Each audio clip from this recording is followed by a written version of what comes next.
Michael Carter with the back. Did not participate, obviously. He'll be out for the game. Tyler Conklin got the hip. C.J. Mosley with the toe. Tyron. Aaron Rodgers with the ankle. Morgan Moses with the knee. Lakey with the hamstring. And Jamie Sherwood, he hurt his hand yesterday. What was it? His hand. Yeah, his hand. It's been what's that? What will all those guys be? Anyone have a good designation? Michael Carter will be the one that's out.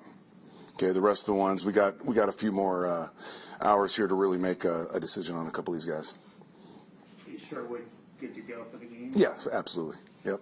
How about CJ? How has he come along this week? He's had a really good week, so we steadily have just progressed him as far as the reps that he takes at practice. He's felt the best he's felt in a while this week, so we're hopeful. Rick, if he's able to go, Sherwood's played so well. How do you handle that if CJ's healthy enough to play and right? Do you blend those guys a little bit? Or? Yeah, they'll all get an opportunity to play. At this point, CJ is such an established leader on this team, and he's played at such a high level for so long. There will absolutely be a role for him if he's dressed. At the same time, there's a lot of sets where we have three linebackers on the field, so there'll be opportunities for both those guys to be on the field. Lucky was close last week, right? Is he on track to play? I think he's trending that way for sure. So we'll take this next couple hours and really get a good feel for him and talk to Zuff. But I'm feeling good about it. How has Aaron looked this week in terms of mobility with the ankle? He's looked good.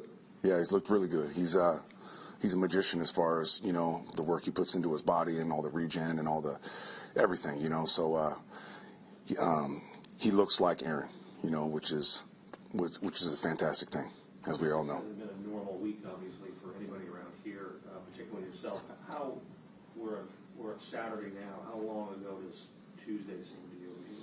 What's this week been like for you? Yeah, it's definitely been challenging, exciting, heavy on the heart at times for sure, just because of the whole situation and my connection with Robert and his professionally, personally, the whole thing, what he means to me. Saying that, I'm so grateful for this group of players and coaches that we have in this building because they've been so supportive and the way they've all rallied and prepared. Really excited about the work we put in this week. I am. Have you had to catch your breath? What's that? Have you been able to catch your breath yet? Have you slept enough? What's that? Huh? What are you saying? No, it's been good. It's been good. The guys here, like I said, the coaches especially have really pulled up the slack for me and really kind of filled in the gaps of where I can't be at certain times. So I'm very grateful for these guys. Have you had that moment where you could sit back and be like, wow, okay, this is my opportunity? I kind of felt that the first night that I was given this opportunity. So it's and then it's really going and starting to check all those boxes of how I'd want to do it.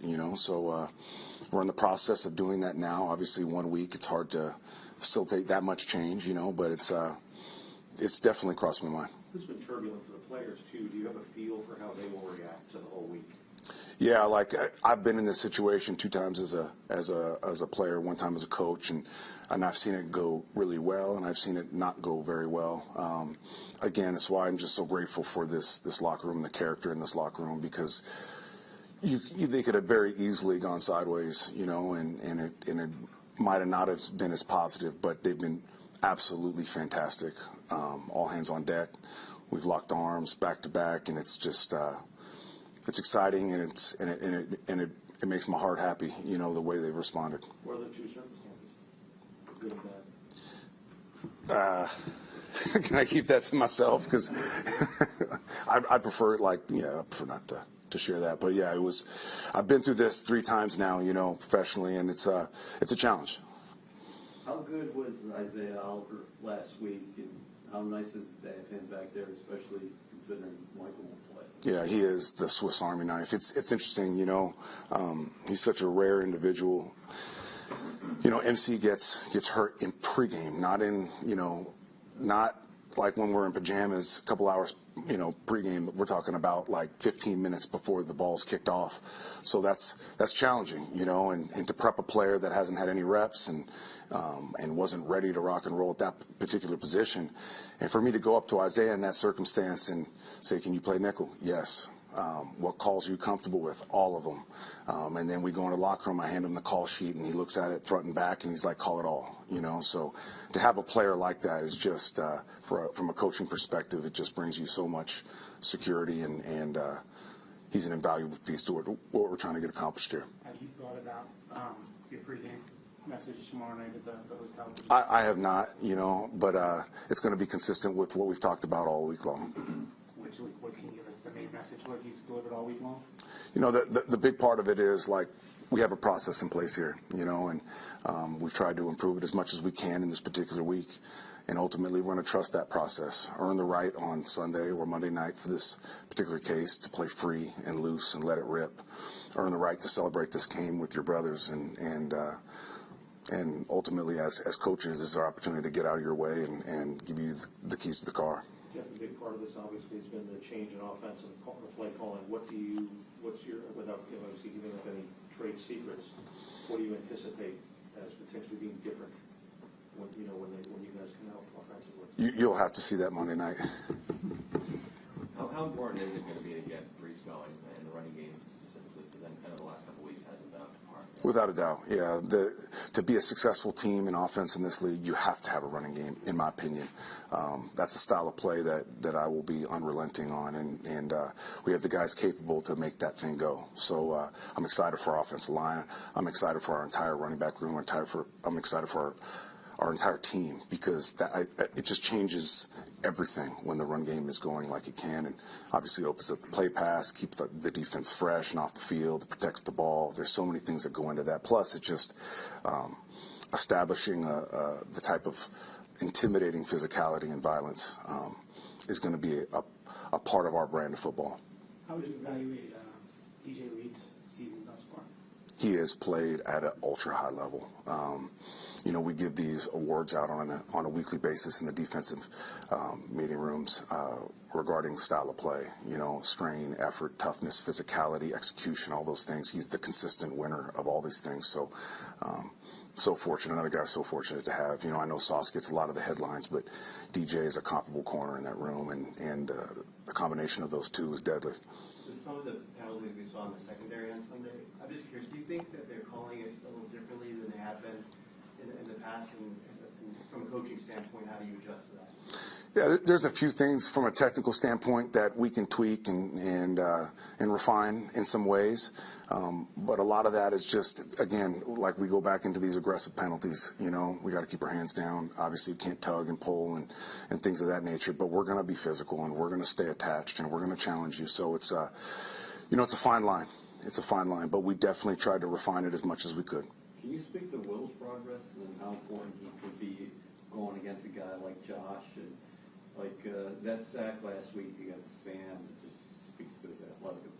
Yeah, when you play against Josh Allen, you need speed on your defensive line to chase this guy down, because as we all know, he's a problem with his arm, but he's just as much of a problem with his legs. So you got guys that can go hawk him down. Will is one of those human beings.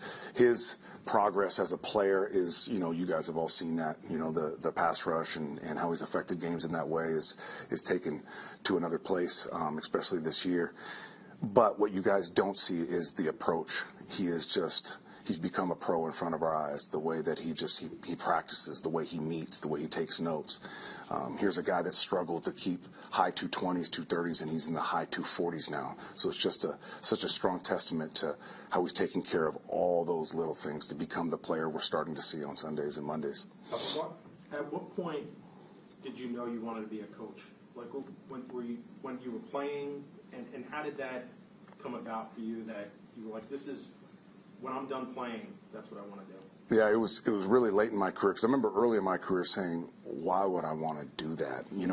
You'd look at coaches' faces by the end of the week and be like, has he slept? And I was like, that's craziness. And later in my career, year 7 or 8, wherever it was, we had drafted Patrick Willis, and safe to say, I didn't beat him out.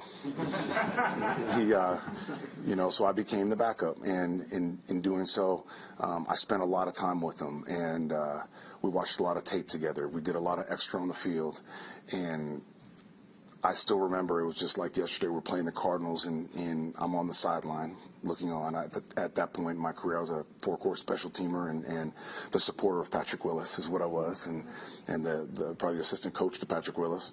And I remember he makes a play in the Cardinals game, and he snaps his eyes to me, and I look at him, and I was like, and it was something we had worked on and focused on that particular week, and I was like, that felt better than any play I've ever made for myself, you know, and it was like, I'm hooked.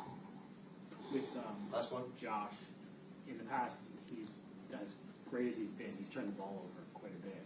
0 picks this year. Is that because they're not going as vertical as they used to with Diggs? Is that he looks smarter with the ball? What do you It's see? probably a little bit of both, and I think a renewed dedication to the run game. You know, that's something that there was times in past years where they dedicated themselves to it. There's times they didn't. This year, they want to be a physical run team. You feel that on them, and in doing that, it's just the less opportunities to put the ball at risk. You know, and at the same time, I think that he's still growing as a quarterback, and you're starting to see this evolution of a guy that really understands when to protect it. You know, and he's doing an excellent job with the ball.